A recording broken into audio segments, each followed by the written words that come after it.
Well, long before Orlando, we planned to talk tonight about issues concerning the LGBTQ community. After all, it's Pride Month across the country, and weekend Pride events are coming up in both St. Louis and St. Charles. But now that Orlando is a hashtag, the conversation could go in a lot of different ways. Guns, mental health, FBI background checks, even ISIS.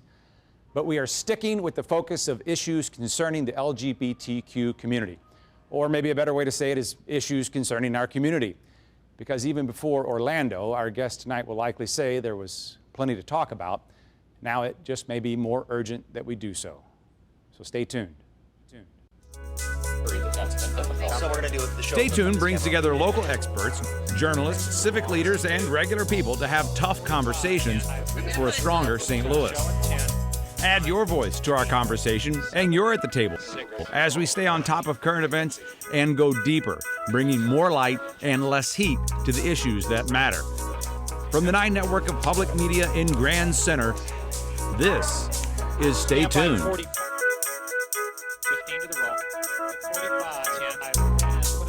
Solemn vows in City Hall.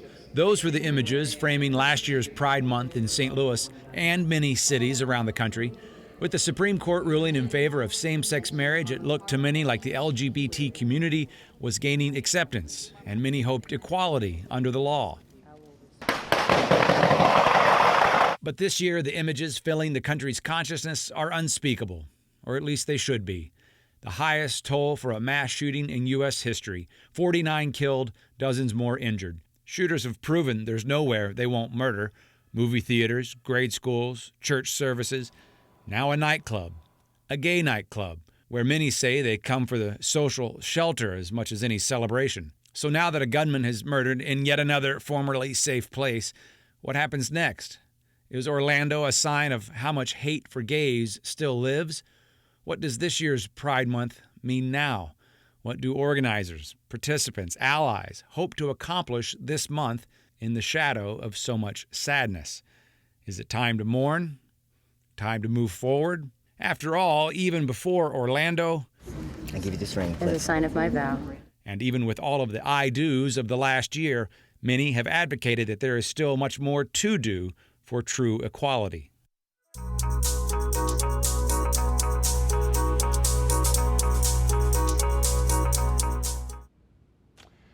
I'm happy to welcome to the table 4 guests tonight. Let me do some introductions here, starting with Jill Aul. She is the co-chair of Pride St. Charles and St. Charles PFLAG. You're the co-chair of St. Charles PFLAG, and you are with Pride St. Charles as well.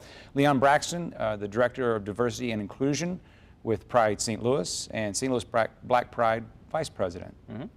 Also Steve Brawley, founder, St. Louis LGBT History Project. Welcome to the table. And Kirsten Polovic, senior field organizer for Promo. I have to say, I couldn't help but notice that as that piece we just rolled, I think at some point each of you had to kind of turn away. It was like you couldn't watch it. Is that accurate? That's accurate. Yes. Absolutely. So what has the last week been like? It's been difficult. It's been really difficult. Because this is Pride Month, and it's typically a time of celebration. Pride festivals are rooted out of tragedy, the tragedy of the Stonewall riots, but they've evolved into one special day or one special weekend to really celebrate. And these killings in Orlando have just sent all of us reeling, those of us who are passionate about Pride and about the LGBTQ community.